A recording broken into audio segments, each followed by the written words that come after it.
Olá, boa noite. Veja no Brasil TV. O IBGE divulga novos dados sobre o desemprego no Brasil. O fogo devasta plantações no Maranhão e os fazendeiros criam barreiras para impedir o avanço das chamas. Cresce o número de ocorrências envolvendo tráfico de drogas perto de escolas no Distrito Federal. A Prefeitura de Belo Horizonte faz um mapeamento do excesso de barulho na cidade. Tem gente que mal consegue dormir. Você vai ver também, voluntários doam cabelos para a produção de perucas para pessoas com câncer. Um remador encontra um barco da época da fundação de Brasília, no Lago Paranoá.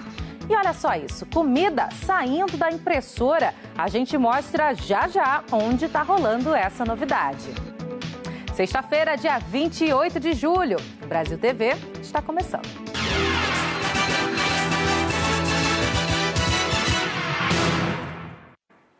O IBGE divulgou hoje um novo balanço sobre o desemprego no Brasil. A taxa ficou em 8% de abril a junho deste ano. É o menor índice para este período desde 2014. A tabela do ano passado para cá, que indica a taxa de cada trimestre, mostra que de abril a junho de 2022, o desemprego estava acima de 9%. Desde então, o menor índice foi no trimestre de outubro a dezembro do ano passado, quando ficou um pouco abaixo de 8%. Como você viu, o IBGE divulgou então esse novo balanço sobre o desemprego no Brasil. A taxa ficou em 8% de abril a junho deste ano e esse é o menor índice para este período desde 2014. O repórter Danilo Vieira dá outras informações sobre o levantamento. O Brasil tem hoje aproximadamente 99 milhões de trabalhadores ocupados. Segundo o IBGE, na comparação com o último trimestre, aumentou em mais de 1 milhão o número de pessoas com algum trabalho. Mesmo assim, 8 milhões e 600 mil brasileiros seguem na correria em busca de alguma oportunidade. As vagas criadas na administração pública em áreas como defesa, saúde e educação têm dado um peso a mais na balança das contratações. Mas o IBGE destaca que boa parte dessas novas vagas vem de empregos sem carteira assinada. A gente está com uma taxa de ocupação boa, ainda tem muita pessoa desalentada, que são aquelas pessoas que desistiram de procurar emprego pela dificuldade e tal e ficaram em casa. Ainda tem muita gente fora do mercado de trabalho, mas a gente tem que olhar mesmo para o setor privado, para o tamanho da informalidade, por exemplo, que é muito grande ainda. A taxa de informalidade ficou em 39,2%. Estabilidade na comparação com os primeiros 3 meses do ano. Também não mudou muito o número de trabalhadores por conta própria, que passa de 25 milhões. Já a renda do trabalhador ficou estável em relação ao trimestre anterior, mas cresceu 6% na comparação anual. O número de trabalhadores com carteira assinada se manteve estável. São aproximadamente 37 milhões. Uma dessas carteiras pertence a Mariana, que mudou de emprego depois de receber oferta de uma empresa que tinha tudo a ver com ela. Eu não fiquei com aquele medo de caramba, eu estou aqui bem, estou estabilizado numa empresa, estou sendo reconhecida nela e vou optar por sair agora. Eu acho que eu fui um achado e a gente se conectou. 2 pessoas morreram em um acidente na BR-010 em Palmas, no Tocantins. Foi hoje de manhã. O carro saiu da pista e atingiu um ponto de ônibus. Testemunhas disseram que o veículo estava em alta velocidade. O impacto foi tão forte que o carro se partiu em pedaços e o ponto de ônibus feito de concreto foi arrancado. Um homem de 29 anos e uma mulher de 27 morreram na hora. E uma arma foi encontrada no veículo. A polícia investiga o caso. No Maranhão, agricultores estão fazendo barreiras naturais para impedir que o fogo avance pelas plantações. Este ano, o estado é o segundo do país em número de focos de incêndio. Só perde para o Mato Grosso. O repórter Gil Santos mostra a situação. O vento espalha a cortina de fumaça e o fogo avança sobre uma lavoura de milho em Balsas, na região sul do Maranhão. Cerca de 1.000 hectares já foram destruídos. Em uma das fazendas, tratores foram consumidos pelas chamas. Além da preocupação com as lavouras que ainda estão sendo colhidas, os agricultores precisam ficar atentos com a palhada. os restos de plantação que são deixados no solo e servem como adubação natural para as próximas safras. É que a palha está muito seca nesse período do ano e pega fogo facilmente. Uma simples ponta de cigarro jogada numa área como esta pode causar um incêndio de grandes proporções. Para tentar evitar perdas ainda maiores, além de manter brigadas de incêndio de prontidão, as fazendas constroem aceiros em volta das áreas destinadas à agricultura. Um trator com uma grade abre uma faixa de terra que serve como barreira natural e impede o avanço do fogo. Segundo o Instituto Nacional de Pesquisas Espaciais, o Maranhão registrou mais de 4.500 focos de incêndio de janeiro até ontem. 21% a mais que no mesmo período do ano passado. O estado só fica atrás de Mato Grosso, que tem mais de 7.300 focos. O governo do Maranhão publicou um decreto que proíbe o uso do fogo para a limpeza de terrenos até o dia 30 de novembro. Para evitar os incêndios, os bombeiros já estão atuando nas áreas de maior risco. E é para dar esse suporte, dar essa primeira resposta no caso de qualquer início de incêndio em vegetação. O Tribunal do Júri, no Rio de Janeiro, condenou um bombeiro a 12 anos de prisão por atirar num atendente de uma lanchonete. O crime foi em maio do ano passado. O sargento Paulo César Albuquerque estava no drive-thru da loja e queria adicionar um cupom de desconto de R$4, depois que o pedido já tinha sido fechado. O atendente Matheus Domingues explicou que não seria possível. Houve uma briga, o bombeiro entrou na lanchonete e fez um disparo contra o jovem que perdeu um dos rins. A defesa de Paulo César alegou que o tiro foi acidental, mas o argumento não foi aceito pelo júri. Paulo César também terá que pagar R$100 mil de indenização para a vítima. A justiça determinou que, após o término de todos os recursos, o bombeiro perca o emprego na corporação. Profissionais de educação estão preocupados com o aumento do tráfico de drogas perto de escolas da Ceilândia e de Taguatinga, no Distrito Federal. De acordo com o relatório da Polícia Civil, durante todo o ano passado, até abril deste ano, foram registradas 127 ocorrências de tráfico de drogas no entorno das escolas, em 18 regiões administrativas. Uma das ocorrências foi em março deste ano, quando a Polícia Militar chegou a prender 2 homens com 435 comprimidos de êxtase e 2 tabletes de maconha em Taguatinga. A dupla foi flagrada em frente a uma escola pública de ensino fundamental. Segundo a Polícia Civil, Taguatinga e Ceilândia são as cidades do DF com o maior número de ocorrências de tráfico de drogas no entorno de escolas. Apenas aqui em Taguatinga foram 61 casos desde o ano passado até abril deste ano. De janeiro a abril do ano passado, foram 10 ocorrências de tráfico perto de escolas em Taguatinga. E no mesmo período de 2023, o número mais que dobrou. Foi para 22 registros. Já em Ceilândia, foram 5 ocorrências de janeiro a abril do ano passado. E no mesmo período deste ano, foram 8. O coordenador da Regional de Ensino diz que o efetivo do batalhão escolar da PM é baixo para atender todas as 59 escolas de Taguatinga. A cidade tem mais de 44 mil alunos matriculados nas escolas públicas.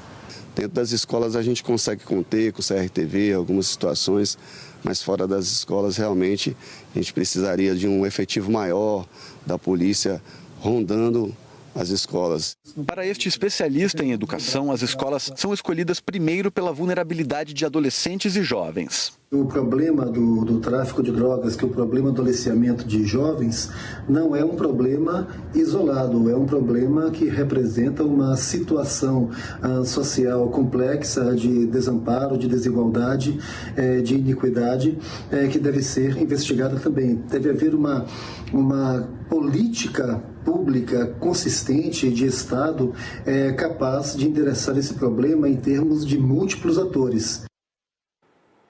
O governo do Distrito Federal afirmou que as forças de segurança atuam de forma integrada para aumentar a segurança perto das escolas e que, além do patrulhamento, promovem palestras e reuniões que envolvem a comunidade escolar. Em São Paulo, o número de multas aplicadas por irregularidades nas calçadas é o menor desde 2012. Mas se engana quem pensa que a situação está boa. Tem buraco, lixo, entulho, tudo no caminho das pessoas.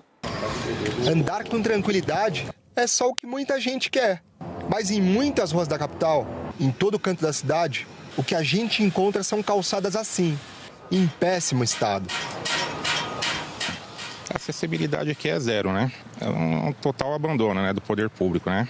Não tem calçada, você vai andar onde? Vai andar no meio da via aqui, é cheio de buraco. De acordo com a prefeitura, São Paulo tem quase 40 mil quilômetros de calçadas. O poder público cuida da manutenção de 15% delas. Os outros 85% são particulares. Ou seja, o dono da casa ou do comércio, por exemplo, tem o dever de manter a calçada em frente ao imóvel em bom estado. Para quem não cumpre a lei, a multa é de R$ 456. O problema é que ainda tem muita calçada ruim e a fiscalização está devagar. Dados obtidos via Lei de Acesso à Informação pelo produtor Marcel Lopes mostram que em 2022 foi o ano com menos multas aplicadas na última década. Foram pouco mais de 3.500, quase 27% a menos do que em 2019, antes da pandemia. 54% a menos que 10 anos atrás, quando foram aplicadas 7.700 multas. Mas será que as calçadas estão boas por lá? Essa aqui é a rua Nova Guaianazes, em Cidade Tiradentes. E os problemas das calçadas, olha só. A gente vai andando e já vê que o mato está crescendo nos buracos. Aí anda um pouquinho mais e encontra pilhas de entulho. E o que os moradores mais reclamam dessa rua é disso aqui, ó. Carros abandonados. De acordo com eles, esses 2 carros aqui estão abandonados há mais de 3 anos. E isso é só mais um dos exemplos de tantas as ruas com problemas na Zona Leste. Aqui não dá nem para andar, a gente tem que andar mesmo pelo asfalto, né, pelo canto, porque as calçadas são tudo irregulares também. Muita buraqueira, é mato, é carro em cima da calçada. De acordo com a prefeitura, a rua Cardeal Arco Verde é um exemplo de como as calçadas devem ser. Mas a gente chega aqui e olha o que a gente encontra. Buraco, monte de entulho, várias rachaduras. Aqui, ó, no pé da árvore, tem bastante desnível. O pessoal joga um pouco de lixo também. E isso não é um problema só aqui na Cardeal. Tem outras ruas aqui na região que também estão assim. Então, a Teodoro Sampaio ali, após a Oscar Freire, é muito ruim. Calçadas estão em péssimas condições. Você vê frequentemente pessoas idosas com dificuldade de caminhar na região. Eu mesma já caí na rua, né, na calçada. Tem dia que tava andando na calçada e eu tomei um topicão, o carro foi direto no chão. E o meu filho também tem deficiência, vira, mexe, ele na calçada tem que saber onde é que anda. A Prefeitura de São Paulo informou que tem um plano emergencial que prevê reparos em 1 milhão de metros quadrados de calçadas particulares e públicas. A Prefeitura de Belo Horizonte vai fazer um plano para coibir o excesso de barulho. Fiscais estão percorrendo a cidade para anotar quais são os pontos onde a poluição sonora já se tornou um problema para os moradores. Desde logo cedo até escurecer. A cidade não para e a barulheira também não. Aqui é um absurdo. De qualquer lado que você vê, é buzina, é bateria, é guitarra, é gente vendendo, é o tempo todo. Na volta para casa, a espera no ponto de ônibus pode virar um tormento. Tem dia que tá com dor de cabeça e pior ainda mais, né? E quando os sons perturbam, até mesmo dentro de casa. A cada 10, 15 minutos no máximo, o barulho do metrô invade o apartamento do Gabriel. A passagem, quando é só para circulação, eu já me acostumei. Mas quando tem a manutenção, é algo que eu não acostumei, porque o barulho é muito alto.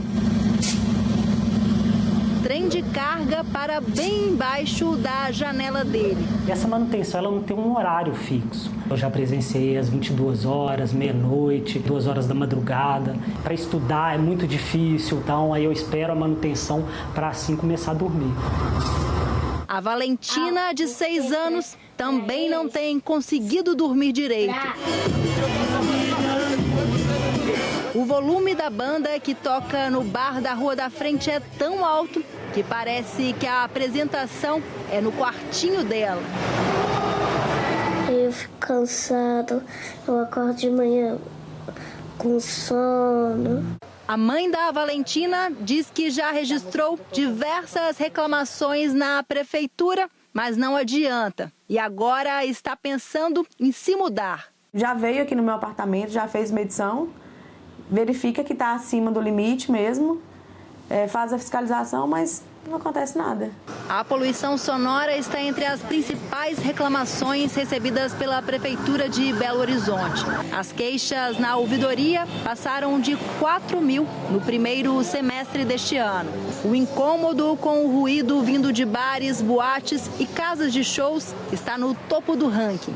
O som de templos religiosos, comércio e construção civil vem na sequência. A partir de agora, os ruídos da cidade vão ser mapeados. Ao todo, serão cerca de 1.800 pontos monitorados nas 9 regionais. Um dos locais é bem aqui na Rua da Bahia. E todos os barulhos são captados com a ajuda desse aparelhinho, o sonômetro. A primeira fase do estudo foca no período da noite. Com os resultados, a Prefeitura quer fazer um diagnóstico acústico da cidade para elaborar um plano de ação e atualizar as leis municipais. Você consegue pensar em programas educativos, então você passa a, além da fiscalização autuadora, você tem a fiscalização agente de transformação também. Este médico alerta que a exposição a sons em níveis elevados não causa apenas consequências à audição. A poluição sonora pode afetar nossa qualidade de vida de diversas formas. Pode aumentar o nível de produção de corticoide, de adrenalina. Isso pode levar ao aumento da pressão arterial. Isso pode levar à insônia, diminuição da aprendizagem. Então, assim, são várias consequências que a exposição do som de maneira inadequada pode provocar nas pessoas. A seguir, você vai conhecer a impressora de alimentos. Será que essa comida aí fica gostosa? A gente volta já.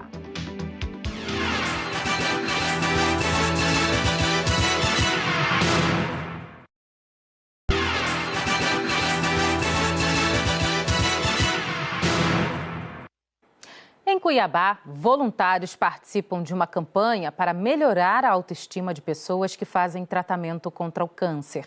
Eles arrecadam cabelos para a produção de perucas, que são doadas aos pacientes. Poucos mais mechas vão chegando, cabelos de diferentes cores e formatos, sinal de que a campanha tem alcançado muitas pessoas.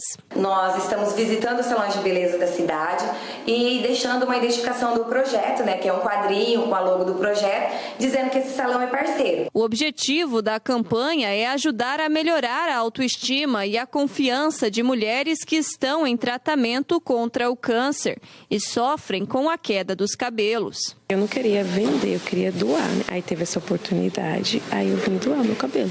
Eu não sei o que elas passam, mas assim, poder ajudar elas, poder ter, uma oportunidade de ter um cabelo, eu acho bom.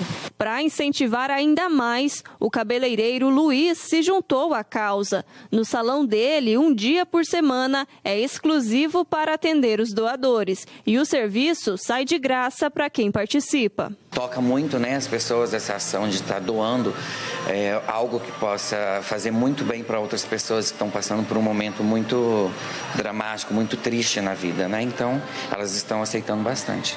E para fazer essa boa ação, não é preciso ter um cabelo muito comprido. Uma mecha assim, de pelo menos 20 centímetros, já serve para ser usada na confecção de perucas. São todos os tipos de cabelo, pode ter alisamento, pode ter coloração, todo tipo de química ele pode ter no cabelo. Então, é só questão do comprimento mesmo. A meta é alta, mas as expectativas também. A nossa meta é 35 quilos. Vejam que é muito cabelo, porque uma mechinha dessa não chega a 200 gramas. Então, nós precisamos de muito cabelo para chegar na meta. Veterinários explicam os cuidados com os pets no calor.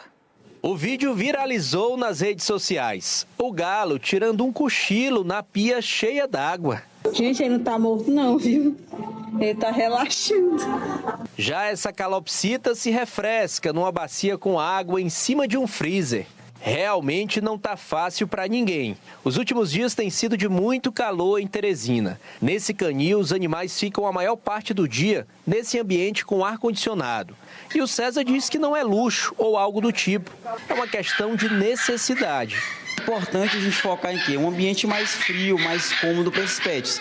Água em abundância e para o tutor de pet em casa. Nesse período também, se tiver alguém em casa naquele momento, é importante que ele coloque ali a caminha, né, o tapete higiênico, o bebedouro dentro do quarto ou no ambiente da casa que estiver climatizado para evitar algum tipo de problema nesse período mais quente. Este veterinário explica que algumas raças de cães e os gatos merecem uma atenção especial. Pela respiração ofegante, é possível perceber que o animal está com sede.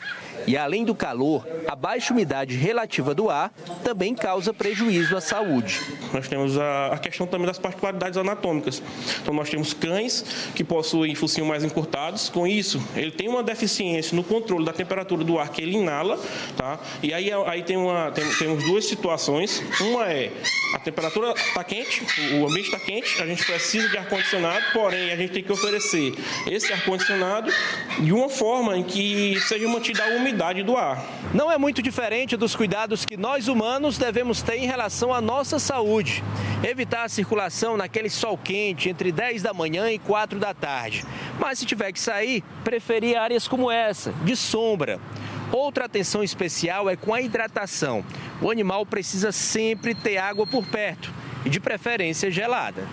A Thaís anda com a água do neném e da Kate na garrafinha. Olha a vontade que eles partem para beber no meio da tarde. Isso estando num ambiente refrigerado. Todo dia ela faz caminhada com eles, mas ou muito cedo ou mais tarde. Pela manhã, 5h30, 6 horas, até 7 horas da manhã. E à tarde, das 19 horas até o horário que a pessoa chega do trabalho, 20 horas. Ela também gosta de oferecer frutas geladas como maçã, banana e tomate. Eles devoram tudo rapidinho. Agora é hora de conhecer a impressora de comida. Dá só uma olhada. Nessa competição gastronômica, o principal atrativo não é necessariamente a comida. O prato vem do alto, entregue não por um garçom. E o que está dentro é fruto do esforço dos competidores e da tecnologia da máquina. A comida entra como pasta, na seringa, e sai da impressora na forma de bolacha de brócolis para compor o prato de cada participante. Essa aqui é a impressora 3D de alimentos. Você vê que ela não é muito grande, custa mais ou menos R$12 mil. Cada uma dessas bolachinhas verdes é produzida em mais ou menos 5 minutos. Então, ao longo das 24 horas de um dia, dá para produzir mais de 280. E aí a gente fica se perguntando, né? Será que ela é gostosa? A gente, então, separou uma aqui para experimentar. Ela ainda está meio mole, porque acabou de sair da impressora. Não é lá a coisa mais saborosa que eu já provei na vida, mas tem um gosto de brócolis com algumas coisinhas a mais. Dá para encarar, viu? E olha que eu adoro brócolis, mas quem sou eu para opinar diante da Andréia, que é chefe de cozinha? É maravilhosa, gente, porque comida 3D, né, comida impressa, ela é a comida que a gente come no nosso dia, só que de uma outra forma. Então o sabor é o sabor de uma comida normal, só que de uma nova possibilidade que a gente está falando. Então a comida do futuro, ela é tão presente como hoje. Ela foi uma das responsáveis por avaliar os pratos dos 4 participantes da Printer Chef, a primeira competição do mundo com comida impressa. O quarteto tinha que preparar, cada um na sua bancada, o prato que quisesse, usando 2 coisas: os ingredientes disponíveis e o quitute verde futurista. A Eduarda levou a melhor com um macarrão que ela faz todo fim de semana para a família. É muito bom juntar a nossa área de tecnologia junto com o nosso hobby, que além de ser uma comida fácil de preparar, é uma comida que deixa o nosso coração quentinho.